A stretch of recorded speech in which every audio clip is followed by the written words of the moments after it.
അസ്സലാമു അലൈക്കും വറഹ്മത്തുള്ളാഹി വബറകാതുഹു. കണ്ണീർ നിങ്ങളെ ഖബറിലെത്തിക്കും. നബി സല്ലല്ലാഹു അലൈഹി വസല്ലമ പറഞ്ഞിരിക്കുന്നു, ഇന്നൽ ഐന ലതുദ്ഖിലു റജുലൽ ഖബറ. തീർച്ചയായും കണ്ണീർ ഒരു വ്യക്തിയെ ഖബറിലെത്തിക്കുന്നു.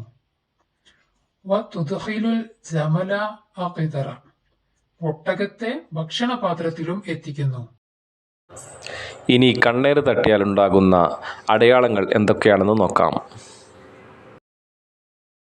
കൈകാൽ കിഴപ്പ്, അമിതമായ ക്ഷീണം, എല്ലാ കാര്യങ്ങൾക്കും തടസ്സം നേരിടുക, പെട്ടെന്നുള്ള രോഗം, കണ്ണിൽ ഇരുട്ട് കയറുക, ചെവിയിൽ മൂളൽ പോലെ കേൾക്കുക, അമിതമായി കോട്ടുവായിടുക, സാമ്പത്തികമായി ബുദ്ധിമുട്ട് അനുഭവപ്പെടുക.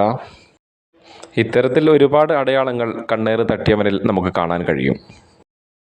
കണ്ണേറ് ഏൽക്കാതിരിക്കാൻ ആത്മീയമായി ഒരുപാട് വഴികളുണ്ട്. അതിൽ ഒന്നിവിടെ പറയാം. സൂറത്ത് യൂനുസിലെ 80-ാമത്തെ ആയത്ത്, ഫലമ്മ അൽഖൗ എന്ന് തുടങ്ങുന്ന ഈ ആയത്ത് പതിവാക്കിയവർക്ക് സിഹിർ, കണ്ണേറ് പോലുള്ള ഷർറുകളിൽ നിന്ന് കാവൽ ലഭിക്കുമെന്ന് മഹത്തുക്കൾ പറയുന്നു. ഇത്തരത്തിലുള്ള പൈശാചിക ഷർറുകളിൽ നിന്ന് അല്ലാഹു തആല നമ്മെയും നമ്മുടെ കുടുംബത്തെയും കാത്തുരക്ഷിക്കുമാറാകട്ടെ.